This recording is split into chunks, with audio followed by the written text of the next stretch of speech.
Ladies and gentlemen, in the interest of air safety and your own personal safety, we ask that you keep a close watch on your carry-on and personal items. Welcome to the AeroExploration podcast, where aviation's past, present, and future meet. We explore the stories that build aviation history, take you inside the industry today, and uncover the career paths and innovations keeping the industry in motion. We go behind the scenes, into the cockpit, and onto the ramp, meeting the people and discovering the places that define aviation. If it's part of the flying world, you'll find it here. This is AeroExploration. Welcome everyone to another episode of AeroExploration. My name is Jim, so glad you're able to join me for this episode. On this episode, we're going to chat with my friend Ellen, who I've known for well over a decade at this point, and her career path didn't always involve aviation. She actually thought she was going to go a different direction as she went through college, but the aviation bug, it bites hard sometimes. So in just a few minutes, we're going to hear Ellen's story. I look forward to sharing that with you. What's going on? Well, you probably have noticed if you're watching the YouTube channel, I'm experimenting a little bit more with the video content again. So the goal was, again, done with the CFII rating, so I've got a little bit more time to play with. I haven't been able to fly, unfortunately, since the check ride, which is kind of a bummer. I've scheduled some things, but then other commitments come up and or maintenance, so here we sit. I'm really hoping that this weekend is the weekend I get back in the air again because I got the itch. So in my free time that I've had, I've been doing a little bit of study and a little bit of kind of growing what I hope to have for the flight instructing part of things. But I've also been kind of playing around a little bit with Instagram Reels and Shorts off of some old videos I've made, off the new ones I'm putting out, and kind of experimenting with the timing of when folks see that. So if you do have feedback on that, I'd be happy to hear it. You can reach me at Aero_exploration. Any of the social medias, just leave a comment and let me know how I'm doing. If you're finding these videos interesting, or if you think there's other topics I should be tackling, I'm all for it. I'm also going to try to integrate a little bit more, just ease into the flight instruction part of videos. I put one up as far as talking about doing that chair flying and the importance of knowing your emergency checklists kind of by memory, as opposed to being in an emergency and, oh no, now what, and having to try to reference a checklist. So super short reel, but it covers the benefits of that chair flying. So check it out. Sundowner update. I told some folks in one of my last episodes that I was going to fly that thing, and then I didn't. So still having a couple of maintenance hiccups. We're really hoping to get that resolved. It sounds like they did take it up again today, and everything was running fine. Just they're going to do a few more checks with the carburetor and some other things, and hopefully I can get up in that plane this weekend and start working through some of the break-in flights, because we got quite a few hours to break in. I'm going to make some videos discussing not just the break-in flights themselves, but like the process, the importance of why we do the different things we do during those break-in hours, and just demonstrating what that looks like for people who haven't experienced an engine overhaul before. So look out for that video in the next couple of weeks. I'll record it this weekend, I hope, and then we'll work on editing that and getting it out on the channel. So as I've said in previous episodes, if you leave me a wonderful rating or review, I would be happy to share that on future episodes like this one right now. This one is from Gita C. Brown. It says, tons of helpful info. Great podcast to help with the real world aspects of flying that occur outside of training. From the stories, behind the scenes looks, and tips on topics like hangar ownership, the podcast has really helped me round out my aviation education.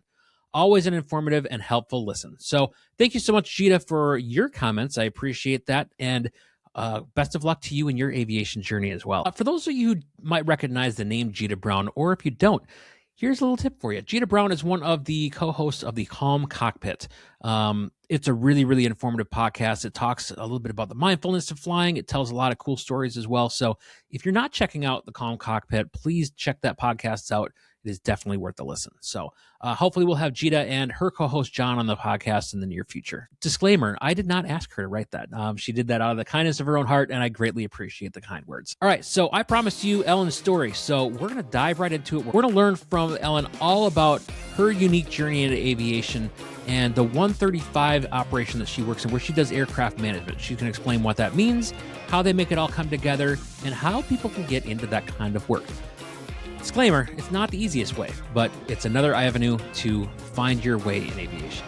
So without further ado, my interview with Ellen.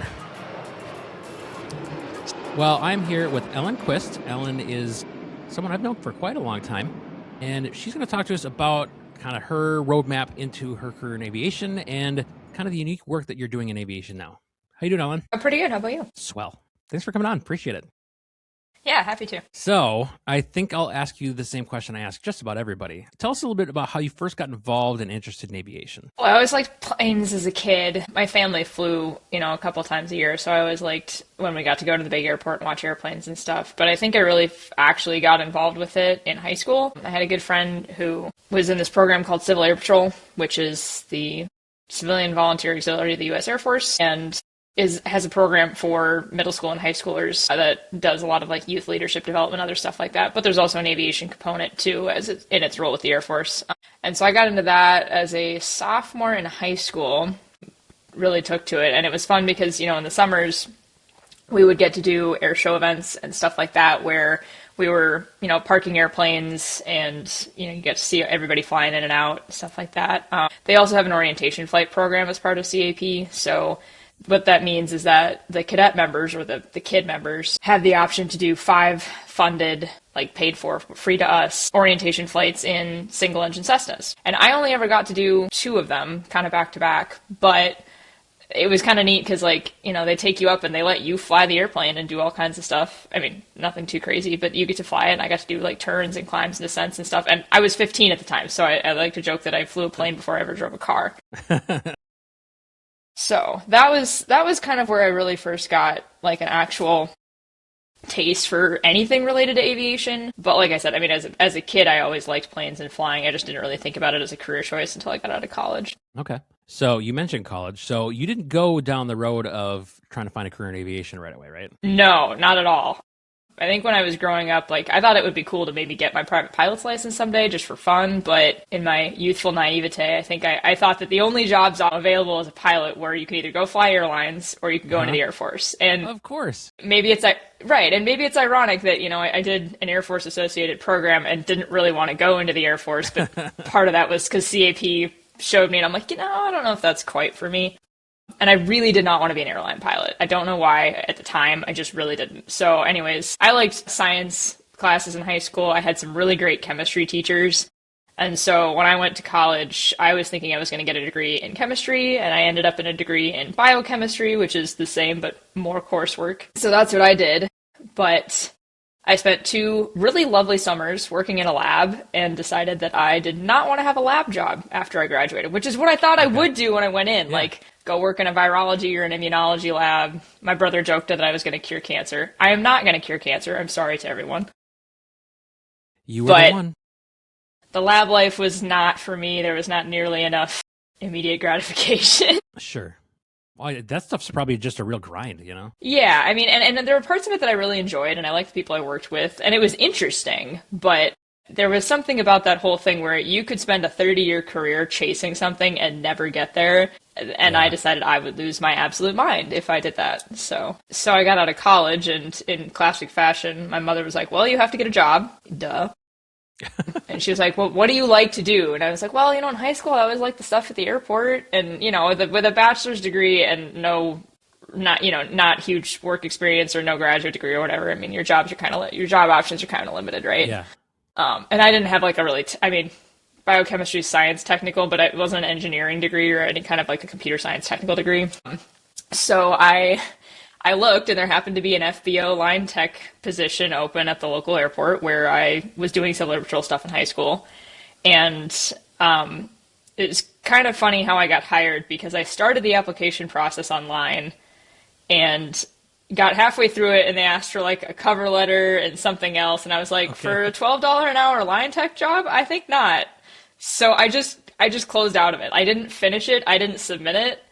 And I got a call 2 days later from the ops manager, and he's like, hey, so we saw you started an application. Would you like to come in for an interview? My guy, I did not even finish the application. Yeah. Just fill it out and send it in. We'll want to interview you anyway. Okay. I'm going to guess at the time, and I think this is largely still true, they don't get a lot of college graduates applying for $12 an hour line tech jobs. Probably. So yeah, I went and I interviewed and I got a job. And I did that for 4 years full time. I told him up front I would give him 2 years. I gave him 4 full time, and that was what paid for flight training.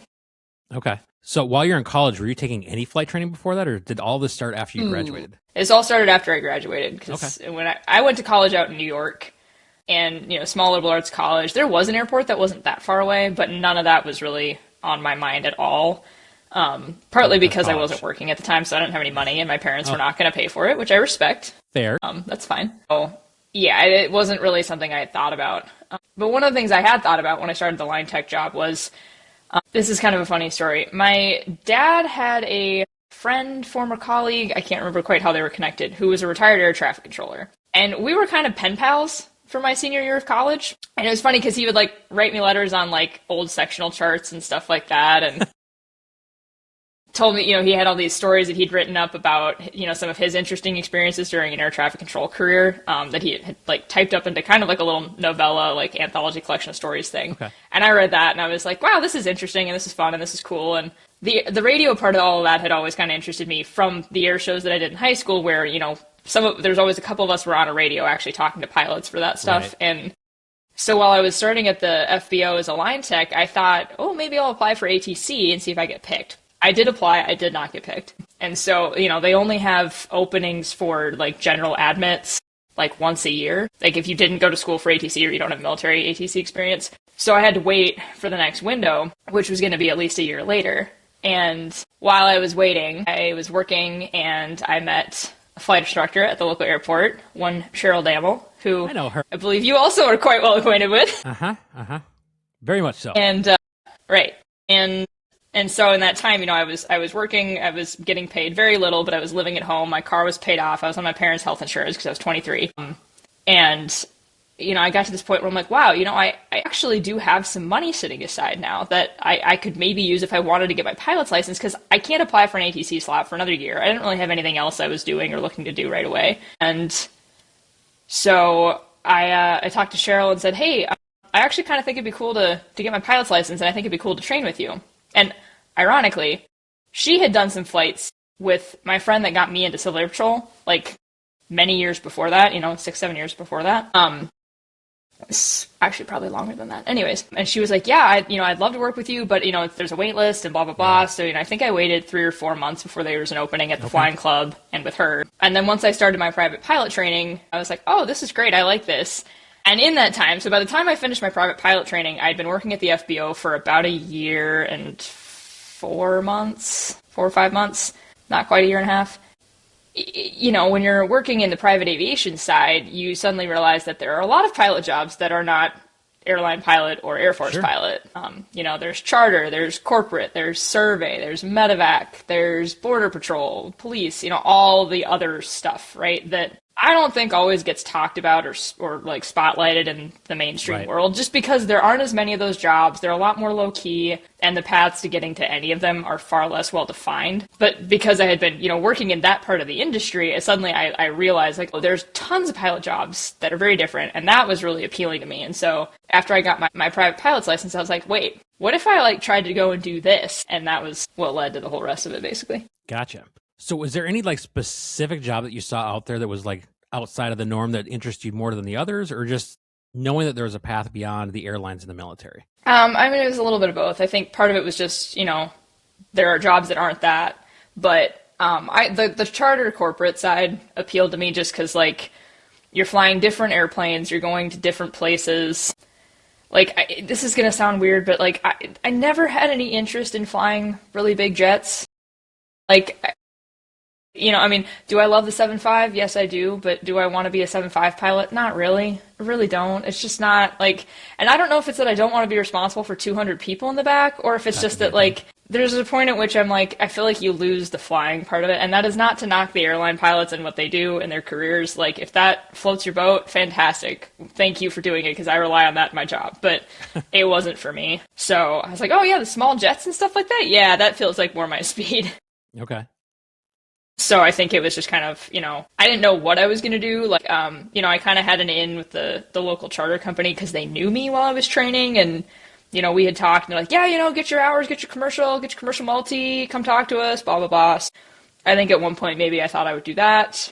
But I think I just decided, I was like, well, if I want to fly, I think I'd rather fly in the corporate charter side, so the 91-135 world, and just skip the whole 121 thing. Sure.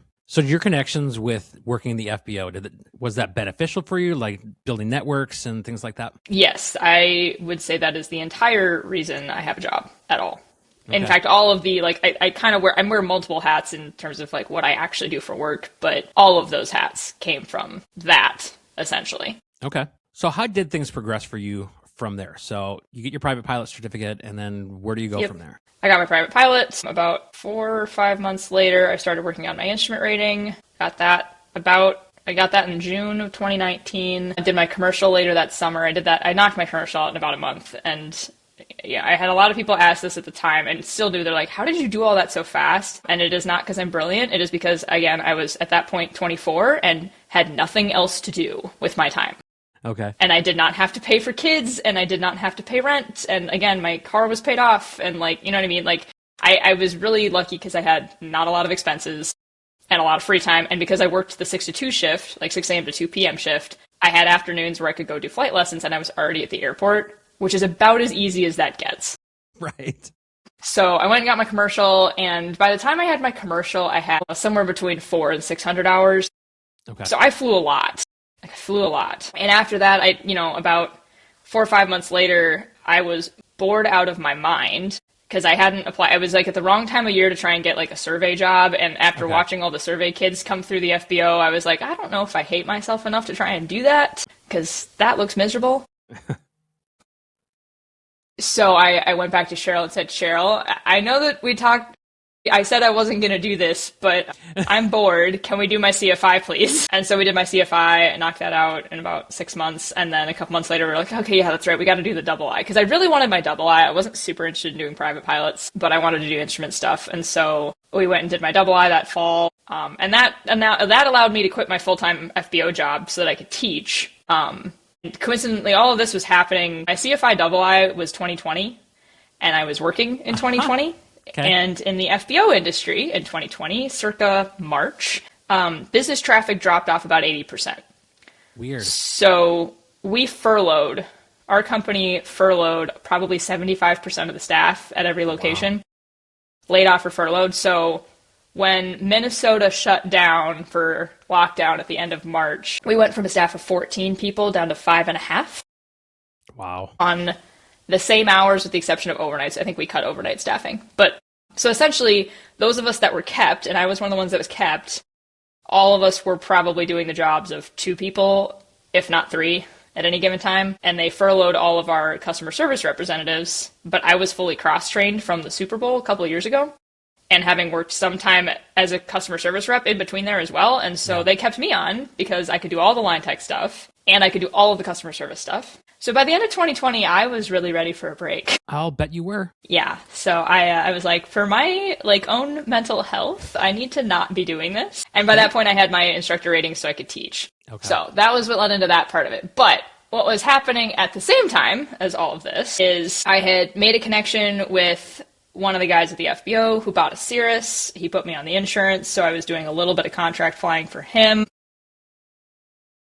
And then I had met my current partner, Ken, in that window as well. And he had a Piper Malibu that I got to fly with him in, which was a really cool experience as a very low-time pilot because that is way too much airplane for the pilot level I was at. Sure. Thankfully, he was responsible and an instructor and all of that. But I got some exposure to some of that, too. So I was building some cross-country instrument time, flying to different places, having some kind of cool experiences as part of that. And so I had built kind of an interesting bit of experience as a really low-time pilot. And then with instructing, I was able to actually go build hours. And so between that and some of the Cirrus contract stuff and then instructing in people's airplanes, including club airplanes and a couple of Cirrus guys, that was sort of how I built enough time to start moving up into other airplanes. Because I know that's a challenge everybody always has, is how do you get into the next bigger, faster thing? So that was kind of mine, which was to say, again, I definitely built a bunch of time by instructing, but I also built it because I had a couple connections that let me get into airplanes beyond what people were teaching in. Sure. I do want to go back to something you said. You had said that when you went to go start working on your CFI, you said you weren't going to do this. Yeah. So was that not a direction that you thought you would go at all? And I No. say that only knowing the kind of instructor that you are. That just surprises me a little bit. I hope that's a compliment. It is. No, totally is. Because like you're so good at it. Like I don't know, some of the things that I've used, I stole from this was probably years ago that we sat down and we talked about, aerodynamics, and some of that stuff just like totally clicked the way that you explained it. I'm like, so it's surprising to me that wasn't like on the original path. I think it was a couple of things. One, I think I've tried to grow out of this, but I definitely probably still had some of it in my early 20s, which is to say that my mother is a teacher and has been a teacher her entire career, and she loves it. And I think there was maybe a little bit of like, no, I don't want to do that, because I didn't want to be like my mother, whom I love dearly and respect, I do. Yeah. And it's silly in hindsight, right? But I think there was a little bit of like, oh no, I don't want to teach, and oh, I don't think I'd be good at teaching. And this is the part I'm not even embarrassed to admit, but it is dumb. Part of me was like, I genuinely just don't think I could get through a CFI check ride. I swear that was part of it. That I was like, an 8-hour oral, and like I was just like, there's no way. And like at that point, when you haven't taken more than 1 or 2 check rides, like a check ride on its own for even just private or instrument is like a big deal. And I just think I was like, oh, that just sounds, either scary or too much work or whatever, which again, in hindsight was just dumb. The check ride honestly was fine. Yeah. But there was a lot of like, no, I don't want to do that. That's not, and I didn't want to like time build by instructing, and there was probably a little bit of like, I'm going to figure out how to do it without instructing, which I did not. I did instruct quite a bit. But yeah, now in hindsight, it's silly, but it was really funny because when I went to Cheryl and I was like, Cheryl, I'm bored. Can we do my CFI? She was like, I kind of wondered if that might happen. So I feel like she probably knew that like just getting my commercial and sitting around probably wasn't going to cut it. So, I mean in hindsight, again, I'm so wise, the wisest. But yeah, it's in hindsight, I'm like very glad I did it. I do not miss the instructing full-time grind. It served its purpose, but I would not go back to that if I didn't have to. But it has been something like I'm glad I did, and it's useful. And now I get to use it in more interesting ways. So like I had 9 students take check rides last year. Okay. 8 of them were seaplane ratings, which cool. are way more fun and way shorter. So I get to, and now it's nice because I just get to do the types of instruction that I want to do. So if it's like, oh, you want a flight review here and there, no problem. It's kind of a special case. Like somebody asked me recently, like, hey, will you help my nephew finish his private? I'm like, flattered to be asked. Sure, I'll help. No problem. So, I get to do a little bit more of stuff like that, and I don't have to instruct to feed myself, essentially. Sure. So I think we talked about a little bit of this as far as we talked about your progression into building hours, things like that. And I think you already talked about not wanting to go to the airlines. I never wanted to go to the airlines. I wasn't inherently opposed to like cargo per se, but even that, I mean, FedEx and UPS are an airline. They just don't fly people.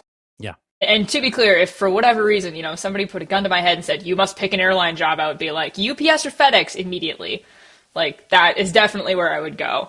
I've heard that boxes don't bitch, so. They don't, and apparently and here's the other thing, and this is, again, I hesitate to say this because I don't want to throw shade at airline pilots as a group or specific, but I've met a lot more regular like line pilots for the passenger carrying airlines who hate their jobs and hate their lives. I don't think I've ever met a full-time cargo guy who's not happy. So, and again, I think it's probably, there's plenty of people that fly for the airlines and absolutely love it, and I've met those people too, but I've never met anyone who flies for UPS or FedEx and can't stand it. I've met plenty that fly for the actual airlines and are miserable. So, yeah. To each their own. Some people to each their own, honest. Again, I'm thrilled that there are people that want to do it because it benefits me in my job when I have to jump on commercial flights, but I'm always thrilled that it's not my problem. True. So as you're progressing through all this stuff, you're building up your hours and getting into new types of aircraft. Where does your career go from there? Like, what direction do you take it? So what I'm trying to think, this is the murky part because a lot of things happen sort of simultaneously. So I was instructing, I was doing a little bit of contract flying in the Cirrus, a few other things where people, asked me to move their airplanes between here and there, but mostly just local stuff. A lot of instructing. And part of this in there, so again, my partner Ken played a huge role in all of this, so I'm very grateful to him for that. He had a couple of customers that had PA-46s. So one had a Piper Mirage 350. The other one had a Piper Meridian. Both of them bought Pilatus PC-12s in the same year, which might have been 2020 or it was 2021. At this point, I don't remember. And so they bought those. They trained him to fly them. And he kind of, in over a year and a half, they're kind of transitioned into sort of taking on the management of those airplanes because especially for owner pilots or just for people that are not full-time pilots, those airplanes require a lot of like kind of administrative oversight because there's just a lot going on with maintenance and things like that. And while he was flying those, there'd be a lot of times where I would go right along in the right seat because like if I didn't have anything else to do that day and it's like, hey, cool experience, whatever. So again, I, in the right seat have flown into all kinds of places. And part of what that did, which was helpful, is that those people, the owners got to know me. And so, it was like they knew who I was. And all the while, right, I'm building hours largely through instruction and some of this other stuff. Somewhere in the, 23, 24, somewhere in there, 2023, 2024, there was another guy that reached out to Ken about contracting in an SR-22, and Ken being busy with the Platuses and stuff was like, I don't really have time, but here's Ellen, who's qualified in an SR-22, insurable in an SR-22, and has lots of time and would love to do this. Because the contract flying stuff really appealed to me, partly just because I could kind of see how it worked. And part of what I liked about it was, I don't want to say it's the inconsistent schedule, but it's the flexible schedule, really. Sure. Because when it's not your full-time job, you just say yes or no. So if you can and you want to, great. And if you're like, nah, I've got another thing that day, you just decline.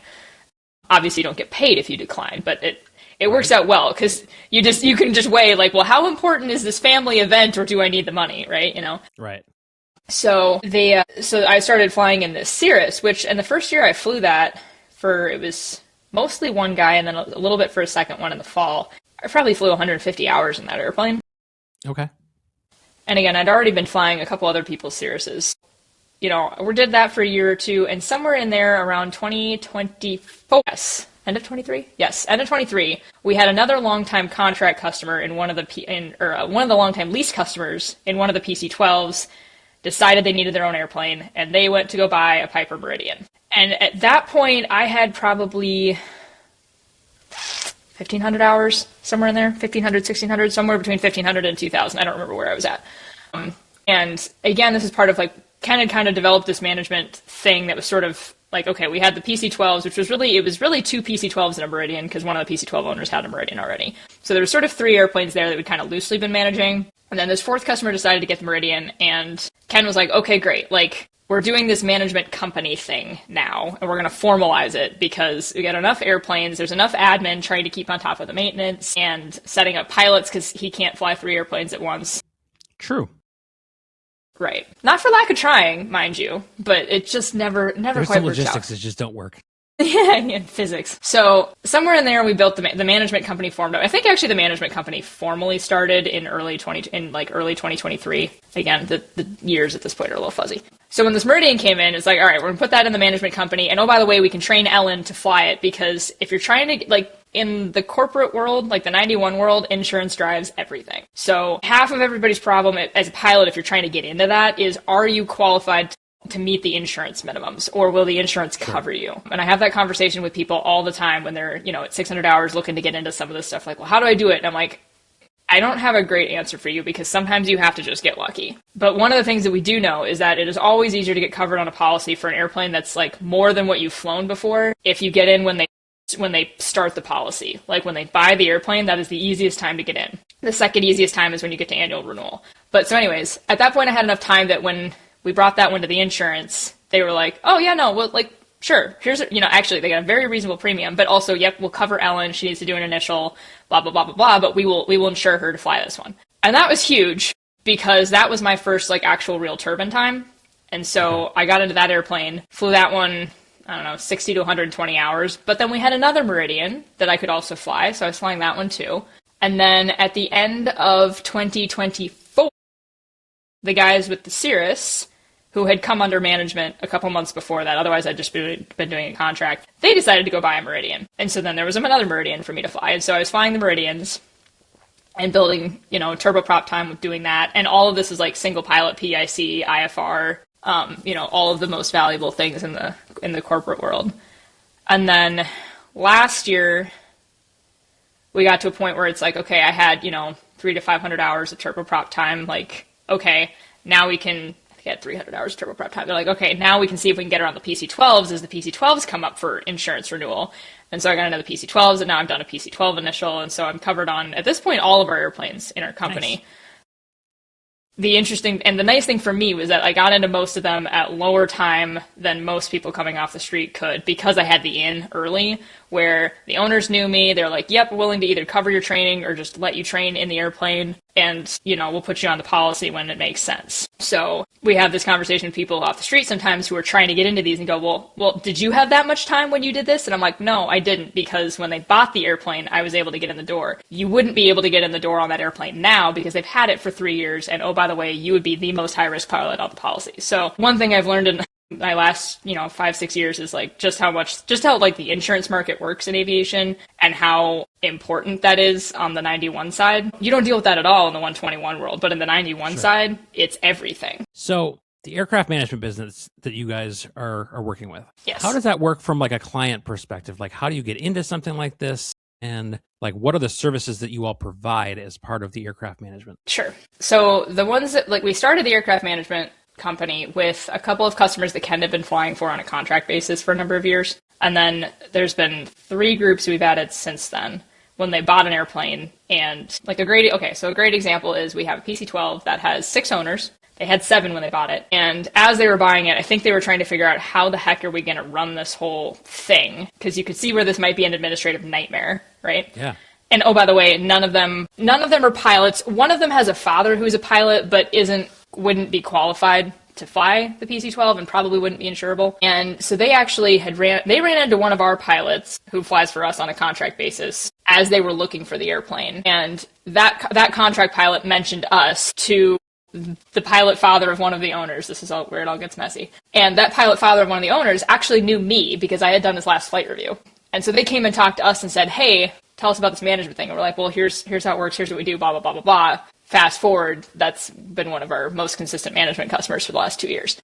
So what we do as the management company is we basically take requests from the owners when they say, hey, I want to go to Salt Lake on Thursday at 9 a.m. with 4 people or whatever. And we go, okay, cool, great. And we put a pilot on that flight. So it's, if it's one that Ken or I can fly, great. But again, we can't fly 5 airplanes at once. Correct. Or we have other things going on. And so we also have a list of contract pilots that we reach out to and say, hey, can you go take this flight, blah, blah, blah, blah. So we set up pilots for flights. We get the airplane to and from maintenance when it needs maintenance, or schedule, the mechanics for that. We schedule detailing. We help administer the insurance policy. So when insurance renewal comes up every year, we fill out the renewal form. We make sure that the pilots who need to be on it are named and that they get the forms in and stuff like that. We do other things like, okay, somebody wants to go to Canada. All right, well, we got to go get a custom sticker. So we get to make sure we get the custom stickers. We do overflight permits for the couple of customers we have that go to Mexico. So just sort of stuff like that. So it's like kind of any and all admin associated with the airplane, we largely take care of. The owner groups pay for anything that costs money, but we just sort of serve as the secretary and then kind of the pilot middleman, because if you didn't have it managed, you'd have to know who to ask to fly your airplane. Right. And you'd have to know that they were qualified and all that other sort of stuff. So you talk the administrative side. So between, I guess, what would you say is the percentage of work that you do administratively versus actually flying? That's tough. Well, it depends on if the airplanes are flying a lot or not. If they're not flying a lot, then it's definitely more admin. Like there's one of them this year that didn't fly much, and then it's been an annual for the last 5 weeks, so that one has definitely been more admin. But I don't know, it varies. Sometimes we're busy and we're flying every day, and the admin stuff consists of doing the databases and setting up detailing in between the many flights, and if something breaks, we get it fixed or whatever. I probably don't have a good answer to that. It also varies by time of year. I think I flew like 82 hours in November last year, which was ridiculous, and then January was quiet for me. It varies a little bit. March is going to be absolutely nuts. Interesting. So what kind of clients seek you guys out to do their aircraft management? We got kind of a mix. So we have had a couple of construction companies. That one that's got the 6 owners, they use it almost exclusively for personal travel. So I don't know how all 6 of them got connected, other than that a lot of them golf at the same club. Okay. But you're just You're just at the golf club one day, like, what we should do? I have no idea how that all came together, because we only got introduced to the group after they had all formed this whole little group here. So I have no idea. We've got another one where the airplane was largely used for business, but at this point it's pretty much just used for family personal travel. So it's kind of a mix. And on a couple of the airplanes where they have dry lease customers, the dry lease customers use it for a mix of business and personal stuff as well. So, but I would say like, in the corporate world in general, I mean, I know there's lots of companies that if you do business or need to do physical in-person business or visits to places that are not in major metropolitan areas, so construction is a big one. A lot of those companies, when you can afford it, get into private aviation because it makes it so much easier to get to where you actually need people to be. Like we've done a lot of flights out to very rural North Dakota because we worked with a company for a while that was a construction company that did a lot of jobs on Indian reservations. So, the airplane was a way to actually like get there, and then it's a 15-minute drive to wherever you're going, as opposed to trying to fly to Bismarck and drive 3 hours. So I think for the people that just do the business travel, it's a convenience thing, really, more than anything, because of, again, timing and location. We do a lot. One of our customers really likes to go on hunting trips, and so, you can throw the guns and the dogs in, or, you can throw the elk carcass in the back when you come back, and there's room for the elk rack, So, yeah, I think, it varies, but for a lot of people, it's a convenience. It's a location convenience and a timing convenience thing. Sure. Is there something you find more enjoyable about your role than other parts? I like, the flying to new places thing. Sometimes dealing with people is not always super fun. Mostly just when communication isn't great, because it's like, I can help you if you help me by being clear up front with what you want or when you want it. Sometimes the last minute. Right, exactly. And sometimes, the last minute stuff where it's like, this is not family crises are one thing, you can't plan those. But the whole we need to go to the work site on Tuesday and it's Sunday night at 7 p.m. I'm like, really? You couldn't have figured that out on Thursday last week? So there's some of that sometimes that is mildly annoying, on the whole, partly because we're technically still contract flying for all of these people. If it doesn't work out or you have some other conflict, you can just say, yeah, I'm not available that day. So, and then we'll find somebody for them who is. We're not trying to leave them high and dry. But yeah. I don't know. I mean, on the whole, I usually like it, so that's why I'm still doing it. So speaking of usually liking it, what do you find to be like the most rewarding part of that work that you do? I mean, it's definitely nice when you can tell you've done somebody a big favor, or it's kind of fun sometimes when the regular flyers bring somebody else with them who's either going to a job site or a meeting or something, and either they're like, wow, that saved us a lot of time, or it was just they had a really good experience because the flight was smooth and easy, and they get there and their car is just waiting and they just go do their thing and then they come back at their leisure and whatever. And I mean, that's kind of fun where you're like, yeah, I did the thing. Or if somebody comes up with something at the last minute, that's kind of the crises. It's like, okay, if I can solve a problem, that's pretty satisfying. Or when it's like, they're asking, okay, well, how do we do this if we wanted to get to this place and this place and this place? And, the problem solving aspect of it is satisfying. Sure. Also, it's fun to go fly to new places. True. Do you have a most memorable place that you've flown? I mean, I've been to a lot of Podunk, North Dakota, which is memorable just because there's nothing there. All right, well, here's one that was kind of funny, I guess. So I did a contract flight for one of our lease customers in a different non-managed airplane down to this small town in rural Missouri where I can tell they don't get a lot of traffic. The airport that we fly into is in a town of 600 people, and they were going to a job site in a town of 4,000 people. So, okay. I mean, we're talking middle of nowhere, right? And, I flew in there in one airplane. I don't remember what month it was, probably November. And, the people at the FBO were super friendly. The customers I had went and took the crew car, so I was kind of stuck there. But the FBO people were super friendly, and they were actually cooking lunch for their own thing that day. And they're like, hey, do you want to come eat lunch with us? And we're cooking brats and stuff. I'm like, sure, great. So, went and hung out with them for part of the day, and they were super nice. And then I flew away and was like, I probably will never be back to this place again because it is the middle of absolutely nowhere, right? One of our other customers, about 6 weeks later, needed to go to roughly the same area. And I asked on the flight down, because this is construction related, right? And I asked on the flight down, the one passenger I had, and I was like, so where are you actually going? And what is the job site? And he's like, oh yeah, we're working with the other company that I had flown a month before. And I was like, I figured you might be because no one else is going to rural Missouri, right? So I, taxi in, park at the FBO. Mind you, I'm in a different airplane than I was the last time. Same type, different airplane, right? Different company. I get out and I walk in and the FBO people are like, we wondered if that might be you. And I was like, you guys have seen me once. It was 6 weeks ago. So that was just kind of nice that it's they remembered me. And again, we're super nice. So, sometimes you have stuff like that where you start flying into the same place often enough, or you just have one of those where somebody happens to remember you. And that's always kind of fun.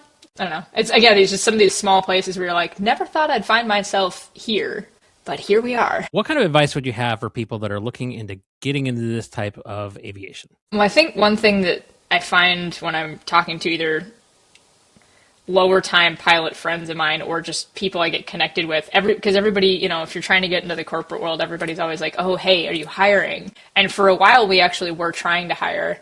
And I had this conversation with a lot of people who applied who just weren't qualified, and they were trying to understand why. So I think, for people that are trying to get into like professional pilot jobs, the question is always like, what kind of hours minimum threshold do I have to hit? And, the airlines are easy to some extent. I know they're not hiring right now, and that makes it challenging, but they're easy to a point because the path forward is pretty well defined and the minimums are pretty clear. And I realize when they're not hiring that often that means that you have to be well above minimums. But the point is, what your target is, and it doesn't really move. I mean, it shifts a little bit, but if you have 1,000 hours, you're not getting a job, right? If you have 1,500 hours and you meet all the ATP requirements, your odds are decent, right? Because at least you have done the bare minimum FAA required, right? I think what's hard about trying to get into the corporate world in particular is that what those minimum requirements are varies widely. Based on airplane type and type of operation. And it's not always clear what you have to do to get there. And also, sometimes what people think is the path forward isn't going to get them there. So, like, for one example, like, when people have asked about our specific airplanes, right? So the 3 PC-12s and the Meridians specifically, everybody's like, oh yeah, I got like 1,500 hours and I got 50 hours of multi. And it's like, great. That's good. Keep working on it. That's awesome. Don't care about the multi-time because these are all single-engine airplanes. 1,500 is probably not enough because our open pilot policies, which are not the same as being named on the insurance policy, but they are kind of a ballpark in what the insurance company is looking for. The open pilot policies are like 3,000 total time, 2,000 PIC, 1,000 turbine. Yeah. So they're very, very steep, which gives you an idea of what the insurance company is looking for to name people as well. Sometimes they'll take you at less, but they often won't. And one thing that really gets people, that we've had this issue with a number of pilots that we've tried to name, is that our policies in particular, because we fly single pilot, they're really interested in single pilot time. So if you've been flying in a crewed environment, that's all those hours, throw them right out. And this is one that really, it frustrates people, and I completely empathize with this one, but I also get it. If you have a lot of dual given time, they throw that out too. Wow. Yeah. So it's PIC time, right? Because again, the PIC thing is huge. Like if you don't have a lot of PIC time, that's a problem for pretty much everything. Again, airlines aside, but like in our part of the world, PIC time is huge. It's really valuable. But dual given PIC time is not, because they consider that the same as being crewed. Like you are not single pilot doing all the things yourself, right? And it's not, we don't care about solo specifically. It's just like single pilot. And I remember having this conversation with somebody who did a couple Cirrus contract flights for us. And she was like, really? That's so dumb. And I was like, I get that it's frustrating. I do. Again, as somebody who built a ton of time instructing, but I also understand why, because like you're not doing the same thing as flying single pilot IFR cross country. Yeah. That's a very different animal. So that's one thing that frustrates people, because they're like, well, then how am I supposed to get hours, right? And that's where we come to try and get into ferry flying or other stuff like that. Like if you can contract in somebody's like Cirrus or Saratoga or Bonanza, right? And there aren't a lot of those opportunities out there, which is why I realize that's not helpful advice in that, it's not easy to do that. I get that. But, like anything where you're flying single pilot IFR cross country is big. Because particularly in the single engine corporate world, that's a lot of what they want to see, because that's what you're going to do. Now, if you're going into a corporate job that's a crewed environment, that's probably different, because in that point, they probably care more about like, okay, if it's a twin, do you have multi-time, right? Ours are single engine. We don't care about that. We care about the single pilot because you're going to fly single pilot and because they're insured single pilot. If I had a single piece of advice there for people, it would be like, if there's a corner of that industry that you want to end up in, or a company you want to work for, try and find out like what their specific policy is looking for. And then try and find a way to go build that, because, racking up, we had one person who applied for a job, and I would have loved to be able to hire them because I feel like personality wise, they'd be a great fit. But experience wise, they had like 1,000 or 1,200 hours of dual given, 1,500 total time, which isn't high for us, but, it was like 1,200 hours of dual given and 25 hours of retract time. All of our airplanes, except for the Cirrus, are retractable gear. And those policies care about that, because that's where you cost them money when you forget to put it down, right? Yep. So they get really picky about that sort of stuff. And so that's where I'm like, Like, would have loved to, and I'm like, you don't have the experience profile to do this, unfortunately. You can get there, but you're just not there right now. So, that stuff I think frustrates people sometimes when they're asking us, like, well, how do I go do what you do? And I'm like, there's a lot of this, you kind of got to get lucky to get the right opportunities to build the right kind of time. But, when people are asking about time building, I'm like, when you have 300 hours, you just need time. You just need time. Like, at that point, all time is good time because you just don't have any. Once you pass like 500 to 700 hours, now we care about type of time. So, if you can build retract time, high performance is one thing, but retract in particular is valuable. And single pilot IFR time, instrument time. We go fly our airplanes on pretty much any day that it's above minimums. So, if you're not comfortable and proficient doing instrument approaches regularly, then that would be something to think about, that's something you should work on, right? If that ideal is daunting to you, then there's something for you to go focus on, because that's kind of when you get into, the on-demand world, right? Charter or corporate 91 or whatever, like your passengers are essentially expecting that as long as it's illegal and you're not going to like fly into the middle of a thunderstorm or something, like they're basically expecting you can go. And again, that doesn't mean that we don't take into consideration things like, if it's completely fogged and it's 0-0, we're not going into that, but 500 overcast and 10-mile viz is nothing. So, and I found that a lot of lower time pilots looking to get into jobs haven't done a lot of that. So it's something to focus on if that's what you want to do. Is there anything else that you want to cover that we haven't brought up or that you think might be beneficial for people to know? The same advice they give you in college when you're trying to figure out how you're going to get a job, where they're like, you got a network. That's the whole thing. And I hate that so much because when I was in college, that was the least satisfying answer to that question. Like, how do I get a job? Well, you got to go network. Like the introvert in me hates that. Yeah. But I have to go people? No. No, I don't want people. I don't want to talk to people. Also, it always felt weird to me. I'm like, I'm not going to cold call somebody I've never met. People do that to me now. Or, somebody gives them a connection, they're like, hey, you should chat. And honestly, I respect them for doing it because I'm like, that's hard. And it's uncomfortable. But also, like, that is definitely how you get, that's how you get into any job, really. But particularly in the parts of aviation that are not as clearly defined, that's it. That's the whole game. Like, go make friends. So, if you're just starting out, go work at the FBO. Go talk to people at the FBO. Make friends. And make sure that people know what you want to do. Not in an annoying way, right? Because otherwise they're like, but, if you're like, oh yeah, hey, cool Bonanza, or how long you been flying your Bonanza, or whatever, you like strike up a chat or whatever. And the thing is, or at least this is what I found, was like, if you're in flight training, you usually know some sort of questions to ask that are like relevant. And that signals to pilots that like, something about it. And so usually then it leads them into like, oh, so do you fly? Like, why, yes, I'm working on my instrument rating right now. They're like, oh, that's cool. What do you want to do? Ta-da! Now you have the path forward to say, oh, I'm really hoping to be a corporate pilot someday. I'm just working on training right now, but like, I'd really love to do X, Y, or Z thing that you want to do, right? And it's one of those like, is that guy with the Bonanza going to give you a job? I don't know, probably not, but you never know. He might have a buddy that flies Gulfstreams or something, right? And it's like, it's not going to be today, right? Because like, again, the insurance world, like, you're not going to get hired at 400 hours with a dripping wet commercial certificate. It's just not going to happen. You got to be okay with that. But you do that sort of stuff, you go down the road, you never know. Because, like, the first Cirrus that I was contracting in, essentially what happened with that one is it was a guy who flew out, he flew with the FBO, his family had a jet, he bought the Cirrus on the side for, like, commuting back to the cabin. And I was just kind of giving him crap one day, because we had that kind of relationship where I was like, oh, so when do I get to fly your Cirrus, or whatever? And he came back at this, and it kind of shocked me, but he came back and he's like, tell you what, you get to 500 hours, I'll put you on the insurance. And I was like, for real? He's like, yeah, sure. What? I know, right? Exactly. I was like, you're fooling. But here's the thing. Like, 3 months later, I was like, hey, I hit 500 hours. And he's like, okay. And he put me on the insurance. And wow. I flew that Cirrus down to Texas and back. I flew it up to Baudette and back. I flew it to, Waukesha and Ames and, a handful of other places. I used to go pick him up at the cabin and up north and stuff like that. And he eventually sold that one, upgraded to a G5 vintage. Flew that one around a handful of times. And then when he sold it, I was the one who flew it to Florida to bring it to the broker and the new owner. So, I did some pretty cool, like, solo long cross countries in that one. And that was how I got there, was I just kind of nagged a little bit.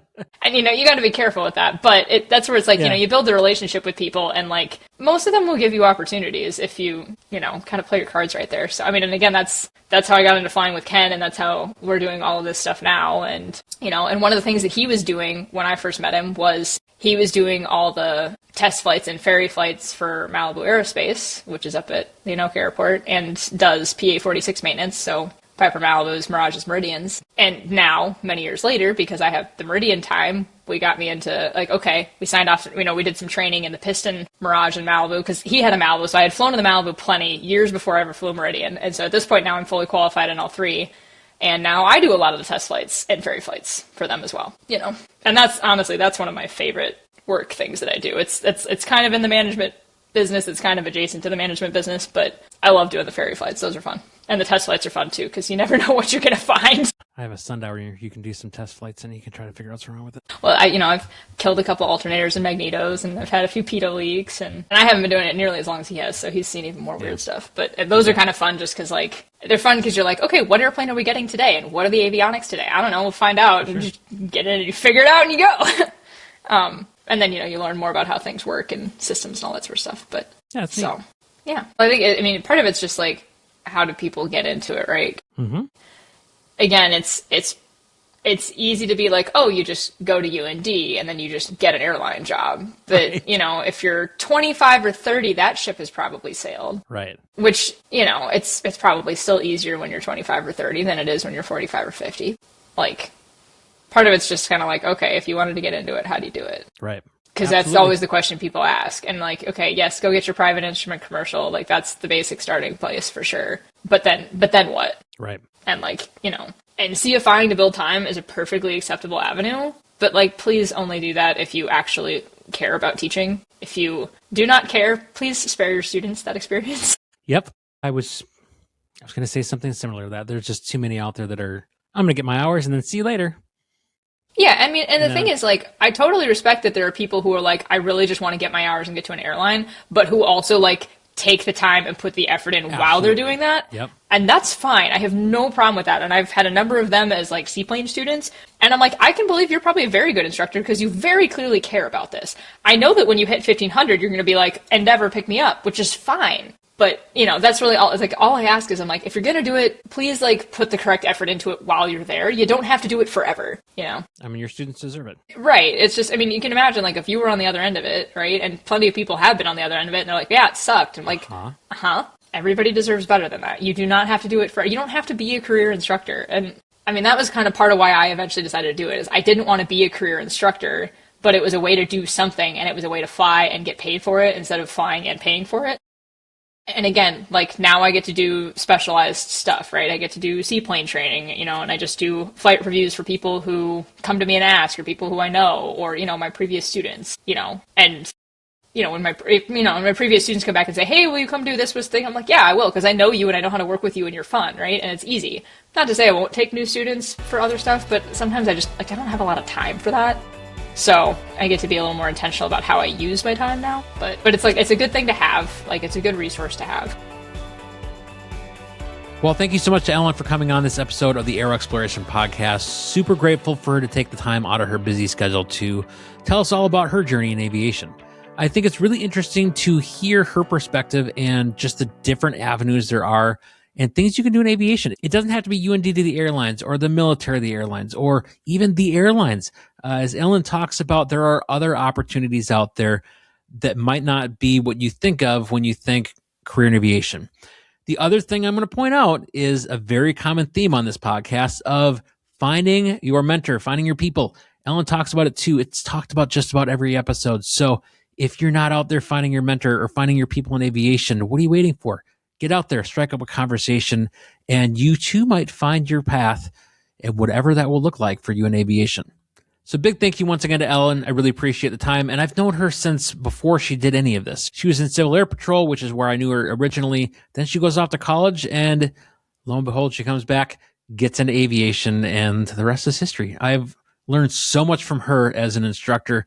And I hope to actually have her on a future episode. I want to talk more about the business side of being a CFI. There's a lot of stuff out there for the process of becoming a CFI and all the bookwork you have to do, creating your lesson plans. there's not as much out there for what do you do next now that you've got your CFI certificate, it's dripping wet. How do you get into the business side of it? What do you charge? What insurance do you need? Things like that. So Ellen and I are likely going to sit down in the very near future and cut another episode that discusses all of those things for all of you who are aspiring to be a CFI. So speaking of future episodes, I'm always looking for new guests. If you have an interesting story to tell, you've got an aviation career transition, or you just got a cool job in aviation and you want to tell the world about it, I'm always looking for new guests. So hit me up, jim@flyingmidwest.com, or any of my social medias, which I'm pretty much every platform. It's at aero_exploration. Hit me up. Let's chat. See if we can find a way to tell your story. So as you heard from the beginning of the episode, when I read Gita's review, if you leave a review wherever you're listening to this podcast, or leave a comment and subscribe on the old YouTube machine, I will read your reviews in future episodes. So 5-star ratings are super helpful, and those reviews help to push the podcast to more listeners and more viewers so we can keep spreading the awesome stories of aviation. If you're one of the people who want to support the work I'm doing here, you can do so a number of ways. Down in the description of the video and the show notes of the podcast episode are some affiliate links. One for Flying Eyes Eyewear, which is sunglasses and eyewear, which are great for aviation, as well as for Lightspeed headsets, which I personally believe are the greatest headsets that you can get with active noise reduction and all that fun stuff. So you can get some awesome products. Affiliate links down below. You can also do so by joining us on Patreon. It's going to be the same as the Flying Midwest podcast. You get all kinds of deals on merch, as well as early access to my videos before I post them on the YouTube channel. Finally, flyingmidwest.com/merch. You can get t-shirts, you can get hats, all kinds of cool stuff, AeroExploration, to represent the podcast and the channel on your next aviation adventure. Thank you for playing along with my shameless plug. All right, that is going to do it. Thank you so much for joining me on this episode. This is AeroExploration, and we'll see you next time.